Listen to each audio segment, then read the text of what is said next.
আসসালামু আলাইকুম, hello and WhatsApp guys, it's your GMP. চলে আসলাম নতুন আরেকটা র্যাঙ্ক ম্যাচে আসার পরে ফার্স্ট কিল করি 3 হেডশট। তো এইখানে কিছুটা আমি স্কিপ করে দিই।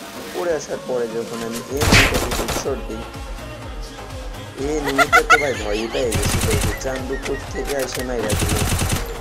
এই এনিমিটাকে ফিনিশ করতে করতে আমি এখান থেকে ভাই চোখেই দেখে না ভাই, পিছিয়ে দেখো পিছিয়ে ভাই, আমি শিওরে হার্ট ফিল করছিলাম। এটাকে ফিনিশ করে দেওয়ার পরে একটা আমাকে মারতে গেছিল, চান্দুর দেশে পাঠাই দিয়েছি রে ভাই।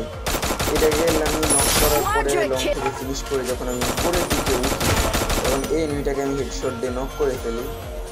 তো চান্দু উঠে তাই না আমি মারছি। এটাকে ফিনিশ করার পরে দেখি এর টিমমেট করতেছে। তো এখানে যাবার আগে আমি ওদের 2-4টা বডি মারছিলাম। পরে আমি আরো 2টা বডি মেরে দেই, করে দেয় গাইস। এই টিমমেটটাকে নক করার পরে আমি লঞ্চ প্যাড করে সোজা পিকে আসি। এই এনিমিটা আমাকে অনেকক্ষণ ধরে ব্যক্ত করতেছিল। এটাকে নক করে পরে দেখি ওর টিমমেট আমার ভাই।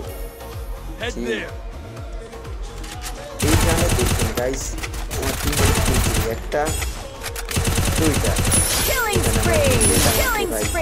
বলছে এখান থেকে 2-2টা কিল চুরি করবার পরে আমার এক টিমমেট বলতেছে ভাই আমাকে বাঁচাও। তো উঠতে উঠতে তার কাছে চলে যাই, যার পরে দেখতে নেমে খুঁজে পাই এটাকে পাইছি। এটাকে যখন একটা বডি মারি, তারপর 2টা হেড মেরে নক করে। তো এটাকে ফিনিশ করতে করতে করে দেখি ভাই স্নাইপার ক্যারেক্টার নিয়ে চলে আসছে। স্নাইপার শট লাগাই দিচ্ছে তাই আমি তো বাঁচছিলাম। একটা শট ওর গার মধ্যে ঢুকে দেয়। তো এরপর এটাকে যাতা মেরে একদম চাঁদের দিকে পাঠাই দিই। তো এটা রিফ্লেক্ট করতে করতে সামনের দিকে যাওয়ার পরে এটাকে একটা গ্রেনেড মারার চেষ্টা করতেছিলাম, তো লাগে না হুট করে একটা টমেটো খেয়ে গেছে। তো ড্যামেজ পাওয়া দেখে সরাসরি রাশ করে দিয়েছি ভাই, ড্যামেজ আছে।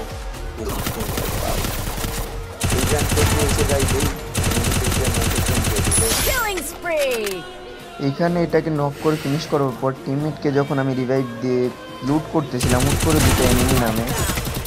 এটাকে মারার পর দেখি টিম ওয়াইপ আউট, আর এটাকে মারার পরে এটা নক হয়। তো এখানে 15টা কিল হওয়ার পরে আমি আর একটা কিলো পাই নাই গাইস।